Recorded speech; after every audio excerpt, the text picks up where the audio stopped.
Magandang araw mga kaibigan. Bigyan natin ng reaction opinion itong video posted by 1PH. Usap-usapan ito, talakayan ng mga dilawan na analyst, kabilang si Ronald Llamas. Ang mga Duterte, may plan B na daw in kaso na makonvict si BP Sara. Anong gagawin nila? Sino ang tatakbong kandidato kung makonvict si VP Sara? Pakinggan natin ha. Ano yung magiging counter strategy ng Sara Duterte? May plan B na yung mga Duterte. Yun nga diba? May plan B sila, si Baste, o kaya si Robin. May plan B sila dahil the possibility na ma-impeach si Sara is still there, kahit uphill. Kahit uphill, ha? Oo. Yung ginawa ni Cheese, hindi yun bago eh. Yung sinabi niyang 16, yung sinuli yung green box sa kwan, no? Medyo conservative kasi yung majority sa ganyang mga desisyon. Halimbawa, maraming mga luminaries nagsabi, sapat na yung 12 para tanggalin ang isang Senate President at para paltan. Sabi ng majority, sabi nila win, nila pin. Hindi, habulin natin ng 13. Ayaw namin mabutasan kami. Ganon din sila ngayon. Kaya sinabi nila 16 para hindi sila mabutasan. Ngayon, may magsasampa niyan, sigurado ko, sa Supreme Court. Supreme Court kayo na magpapasya. Dahil justiciable na eh. Dahil nag-desisyon na yung presiding judge na 16. So may magsasampa niyan. Itong sa green box, sinoli sa BIR. Ngayon, yung executive, pwedeng presidente, utusan ngayon yung BIR, pag hiningi yan ng Senate as an impeachment as evidence. So, kumaga, hindi sa kanila nang galing yung parang hindi ito black and white eh. Merong, ano ko sana script. May plano eh. No? May plano sila, pwedeng hindi nakalantad, pero yung kanilang conservative positioning ay merong plano na eventually ito Supreme Court magpasya, ito executive ang magpasya, ito Senate ang hihingi. Sila si Baste, o kaya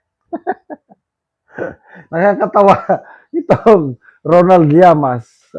I think ang isa dyan si Richard Hidarian. Yung mga usap-usapan nila.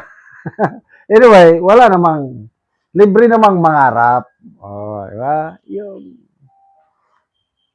Ang karugtong ito na pahayag ni Llamas, hindi daw nakakagulat na may tatlong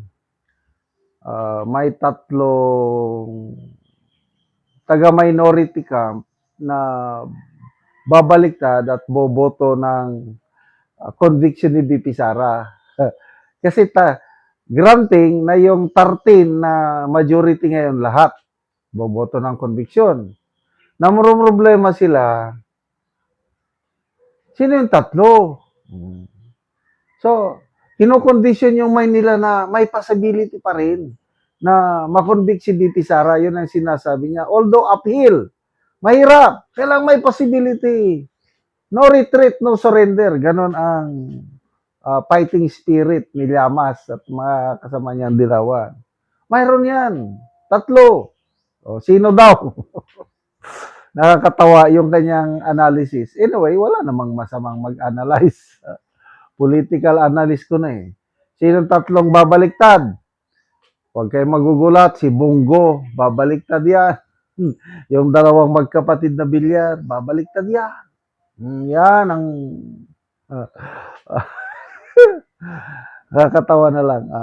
So ngayon, may 16 na, makonvict na si BP Sara. So anong plano? Yan, plan B. Pwede si Baste, pwede si Robin Padilla. Okay yan. So ano sa tingin nyo? Dito pa lang sa 13 na majority, hindi naman sila makakasigurado na yung 13 na yan, boboto ng conviction. May mga mag-abstain yan o mag-acquit pa nga. Dalawang nakikita ko na sa 13 na majority, dalawa ang alanganin. Pwedeng mag-acquit, pwedeng mag-abstain. Sino yon? Si Senator Presiding Officer, si Escudero. Wais yan eh. So hindi nila kontrolado sa leeg ngayon si Escudero. Siguro, Dahil nga sa kaso niya, playing safe, kaya bumaliktad. But this time around, makikita nyo, yung kanyang pronouncement, ruling niya nga, 16!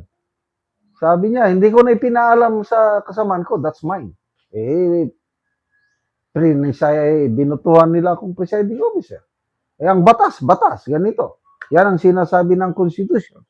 Not unless na mayroong magsasampa ng petition sa Korte Suprema.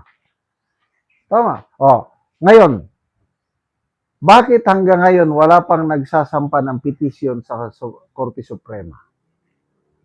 Itong si Drilon, ex-SP Drilon, ang sinasabi niya, dapat I urge the Senate or the Duterte camp to file a petition and ask the Supreme Court to rule on the threshold. Duterte camp, bakit silang magpapile? Manigas kayo dyan. Never, hindi magpapile ng petition ang Duterte camp. Dahil panalo na sila doon sa pronouncement ng presiding officer. Senado, hindi rin. Yung impeachment court, as of now, wala. Not unless na may strategy sila na at the end, nung pag malapit na magbuton, saka lang magsasampa, nako, hindi nila pwedeng apurahin ng Supreme Court. Kung gusto nilang magsalita ang Supreme Court as early as now, may mag-petition na. The fact na wala, alanganin sila.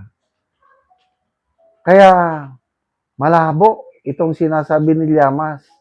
Yung 13 majority, hindi nila siguradong solid na conviction yun. Yung 8 minority, wala nang kakalas doon. Solid as rock. Wala na talaga.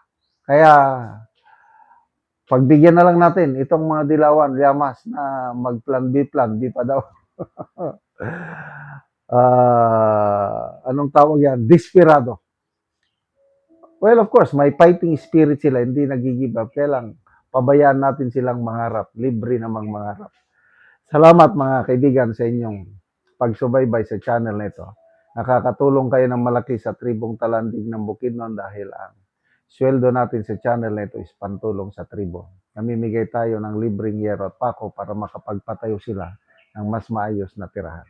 Panoorin niyo ang video nito. Ug karon mo na ni ang balay sa natagaan na mo og giro, so silupin lang in taon ang iyang balay.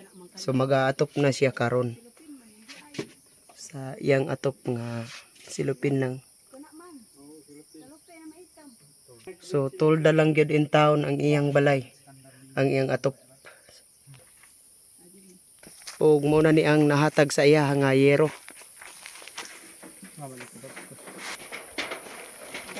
So mag-atop na gid siya. Militi asawa.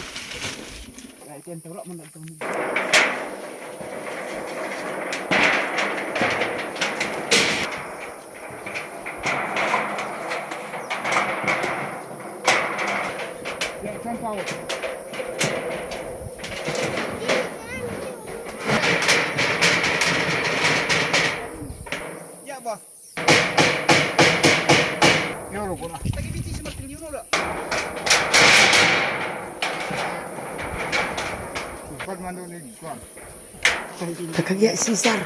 Gawas ka nga doon na dito ka. O gawas ka anay. O